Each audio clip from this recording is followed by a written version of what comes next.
ইমামরা তারাবি পড়ান তাড়াতাড়ি, আপনার ইমামতির উপর আল্লাহর গজব পড়ুক, আপনার ইমামতির উপর আল্লাহর গজব পড়ুক। আপনি রুকু সেজদা ঠিক মতো দেন না, রুকুর তাসবিহ ঠিক মতো পড়তে দেন না, সেজদার তাসবিহ ঠিক মতো পড়তে দেন না, তাশাহুদ দুরূদ শরীফ দোয়া মাসুরা ঠিক মতো পড়তে দেন না, তুমি বদল্য দেওয়া উচিত, তুমি তারাবি পড়ানো উচিত না। ইমাম ওয়াজিব তরক করে, তোমার কে বলছে মসজিদে আসতে? তোমার এই মিম্বারে দাঁড়াইতে, মেহরাবে দাঁড়াইতে বলছে কে?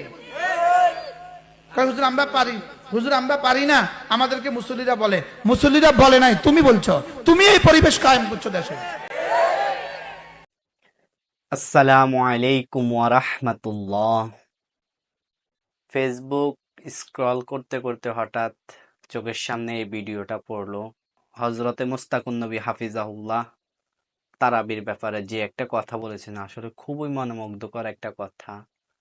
আসলে আমাদের দেশে একটা প্রচার প্রসার হয়ে গেছে যে কার আগে কে খতমে তারাবিটা শেষ করবে, কে কত মিনিটে শেষ করতে পারে, এটার একটা প্রতিযোগিতা চলে আমাদের মধ্যে। মুস্তাকুন নবী হাফিজাহুল্লাহ বলতেছেন যে অনেকে 5G গতিতে তারাবি পড়ে, অনেকে 4G গতিতে তারাবি পড়ে। তো চলুন দেখে আসি আমরা হুজুরে কি বলে, হুজুরের জবান থেকে আমরা কথাগুলো শুনি।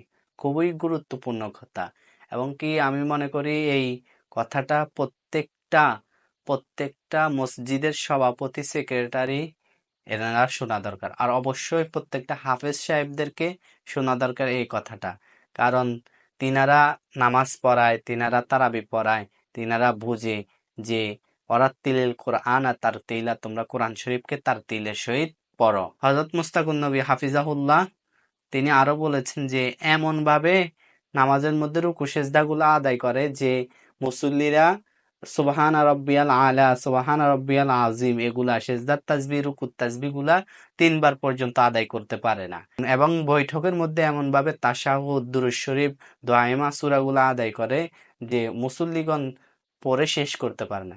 চলুন তাহলে কথা না বাড়িয়ে দেখে আসি একটু মুস্তাকুন নবী হাফিজাহুল্লাহ কি বলেন এই ব্যাপারে। আমরা হুজুরের মুখ থেকে শুনি হুজুরে কিভাবে আমাদেরকে এই কথাগুলা বলেন। চলুন। শুধু নুপুজা দেখে আসবা, 2.5 ঘন্টা লাগে তারাবি পড়তে। করবো তো ইনশাআল্লাহ। এই ট্র্যাডিশন থেকে বের হয়ে আসেন। ট্র্যাডিশন থেকে কি হয়ে আসেন বলেন? নামকে ওয়াস্তে ধোকাবাজি তারাবি থেকে বের হয়ে আসেন। ধোকাবাজি তারাবি থেকে কি হয়ে আসেন বলেন? বের হয়ে আসেন। যে ইমাম এইভাবে তারাবি পড়ে, এভাবে আলহামদুলিল্লাহ রাব্বিল আলামিন রহমানির রহিম মালিকি ইয়াউমিদ্দিন ইয়্যাকা না'বুদু ওয়া ইয়্যাকা নাস্তাঈন সিরাতাল লাযিনা আন'আমতা আলাইহিম গায়রিল মাগদুবি আলাইহিম ওয়া লাদ-দাল্লিন আমিন। ইন্না আতাইনাকাল কাউসার একটা শট দিবেন কানে গালে। আল্লাহর কালাম নিয়ে বেয়াদবি করছিস তুই, জুতা দিয়ে লাগাবেন এরকম ইমাম রে। আল্লাহু আকবার। বলেন কি দিয়ে লাগাবেন বলেন? জুতা দিয়ে লাগাইবেন এরকম ইমাম রে। যেই নামাজ তুমি রব্বে কারীমের সামনে দাঁড়িয়েছ, যেই নামাজে তোমার এতটা অনুভূতি নাই, তুমি কার সামনে দাঁড়িয়েছ, এতটা অনুভূতি নাই, কেন তুমি নামাজ পড়ছো, এতটা অনুভূতি নাই, তুমি কি পড়ছো, তুমি কি পড়ছো, কিভাবে পড়ছে নামাজ, কেন তুমি এভাবে রুকুতে যাচ্ছ, কে তোমাকে শিখাইলো এই নামাজ? এই নামাজ তোমাকে কোন কোন কিতাবে শিখাইছে? কুদুরিতে তুমি কি শিখছো, কি পড়ছো, তুমি চলো বেকায়তে কি পড়ছো, কি শিখছিলা, কি পড়ছো, হেদায়েতে তুমি কি শিখছিলা, কি পড়ছিলা?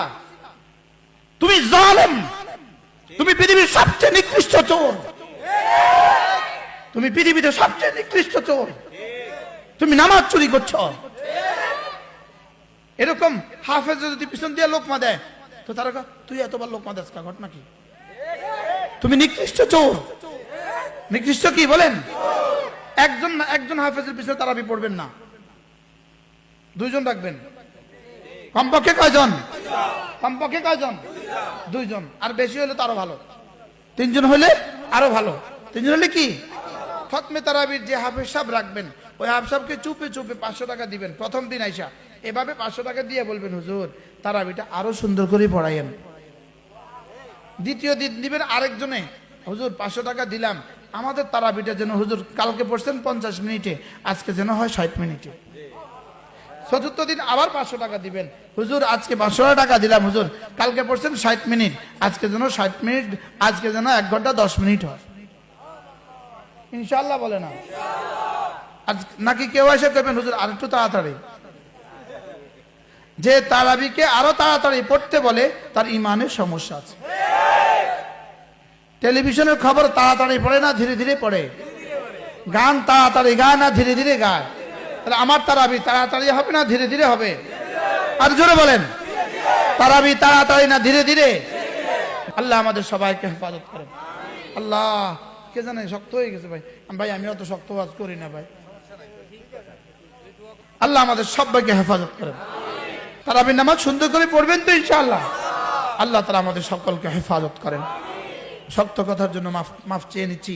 ওলামা ইকরাম, আপনি যদি এভাবেই তারাবি পড়ান, আপনি গত 20 বছর এভাবে পড়াইছেন, 20 বছরে কোটি কোটি লানত আপনার উপরে পড়ছে। এই জন্যই আপনার জীবনের কোনো পরিবর্তন হয় না। ওদিকে নামাজ পড়াচ্ছেন, এদিকে ফেরেশতা বলতেছে তোমার উপর আল্লাহর গজব, তোমার উপর আল্লাহর গজব, তোমার উপর আল্লাহর গজব। রুব্বা কারিল কুরআন ওয়াল কুরআন ইয়ালআনুহু। আর নামাজ যখন এভাবে পড়ে, যে নামাজের তাসবিহ ঠিক নাই, যে নামাজের রুকু আর সেজদা ঠিক নাই, যে নামাজে কিছুই ঠিক নাই, ওই নামাজ পুরাতন কাপড়ের আকৃতিতে তার মুখে মারে, তখন নামাজ তার জন্য বদদুয়া করে, দাইয়াআকাল্লাহ, তোকে আল্লাহ বরবাদ করুক, কামা দাইয়াতানি, তুই আমাকে যেভাবে বরবাদ করেছিস।